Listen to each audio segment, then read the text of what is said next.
Friends, biryani செய்ய போகிறேன். இந்த வானில் கொஞ்சம் சூடாகட்டும். நெக்ஸ்ட்டு எண்ணெய் ஊற்றணும். ஸ்டார்டிங்கு எண்ணெய் ஊற்றுனோடனே எண்ணெய் சூடாகணும். பபுள்ஸ் மாதிரி வரும். அது வரைக்கும் கொஞ்சம் எண்ணெய் சூடாகணுன்னே பிரியாணிக்கு அந்த பட்டை இது கிராம்புலாம் போட்டு கொஞ்சம் ஹீட் பண்ணணும். அது பொடியில் இருக்கும். பொடியல் சவுண்டு கேட்குதா? அது ஸ்மெல்லு வரும். அது கொஞ்சம் லைட்டாக ஒரு கொஞ்சம் நேரம் மட்டும். பிரியாணிக்கு பெரியவங்க என்ன போடுவாங்க? ஆக்சுவலாக என் பிளானே சிக்கன் குழம்பு வைக்கலாம். அதனால முன்னாடியே இதை அரிஞ்சிட்டேன். இது வேஸ்ட் ஆகக்கூடாதுக்காக போட்டேன். நீங்கள் செய்யும்போது பெரிய வெங்காயம் போட்டுக்கோங்க.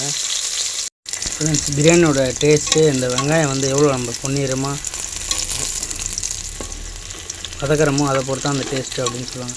எப்படி நம்ம பொன்னிறமாக இந்த வெங்காயத்தை வதக்கிறோமோ அதுதான் அந்த பிரியாணியோட டேஸ்ட்டு இருக்குன்னு சொல்லுவாங்க. அதனால் நல்லா அந்த ப்ரௌனிஷ் கலர் வர வரைக்கும் குக் பண்ணிக்கிட்டே இருக்கணும்.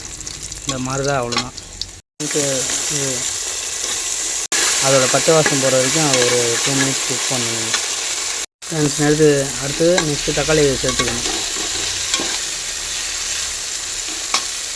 ஃப்ரெண்ட்ஸ், பிரியாணி தேவையான உப்பு, பிரியாணி மசாலா, மிளகாத்தூள், மஞ்சத்தூள், லைட்டாக கரம் மசாலா, அவ்வளோதான் ஃப்ரெண்ட்ஸ். மசாலாலாம் போட்டு அந்த காய்கறியில் வந்து ஒரு நிமிஷம் வதக்கணும். ஆனால் அதில் எசன்ஸ்லாம் இறங்க ஊறணும். அதுக்கப்புறம் தயிர் ஒரு பாக்கெட்டு ஊற்றிடணும். சின்ன பாக்கெட் 10 ரூபா பாக்கெட். இப்போ நம்ம எவ்வளோ பிரியாணி செய்யணும்னா 1/2 கிலோ தான் செய்ய போகிறோம். அதனால் எவ்வளோன்னா 1/2 கிலோ பிரியாணிக்கு 1/2 கிலோ அரிசி போடணும். அதுதான் டேஸ்ட்டு கொடுக்கும். நம்ம பிரியாணி வந்து இப்போ 1/2 கிலோ தான் செய்கிறோம். அதனால் 1/2 கிலோ பிரியாணிக்கு 1/2 கிலோ அரிசி. அப்போ தான் டேஸ்ட்டு கொடுக்கும். கரெக்டாக இருக்கணும். முன்ன பின்ன இருந்தால் அப்படி போடக்கூடாது. 1/2 கிலோ அரிசிக்கு 1/2 கிலோ பிரியாணி போட்டால் டேஸ்ட்டு நல்லாயிருக்கும். சிக்கன் பிரியாணி தான் செய்ய போகிறோம். அதனால் எவ்வளோ கறி போடுறோமோ அந்த அளவு தான் அரிசியும் போடணும்ப்பா.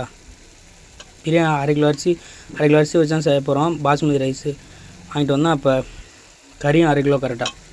ஃப்ரெண்ட்ஸ், கறியை போட்டோடனே ஒரு 2 மினிட்ஸ் 1 மினிட்ஸு அதில் வந்து வதக்கணும். ஏன்னா அதில் இருக்க அந்த மசாலாலாம் அந்த கறியில் ஊறணும். ஃப்ரெண்ட்ஸ், இப்போ வாங்கிட்டு வந்தால் 1/2 கிலோ பாஸ்மதி அரிசி ரைஸை போடுறோம். ஃப்ரெண்ட்ஸ், இந்த பாஸ்மதி அரிசிக்கு வந்து தண்ணி ரேஷியோன்றது 1 கப்பு ரைஸுக்கு 1.5 கப்பு தண்ணி. அப்போ வந்து நான் இது மொத்தம் ஒரு 3 கப்பு ரைஸ் வந்துச்சு.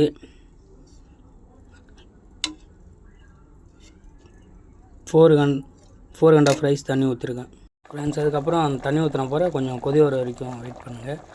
ரொம்ப கொதிக்கணும். கொதிக்க ஆரம்பித்தாலே போதும். அப்புறம் அப்படியே முடியுங்க. அவ்வளோதான் ஃப்ரெண்ட்ஸ், பிரியாணி ரெடி. நான் செஞ்சது.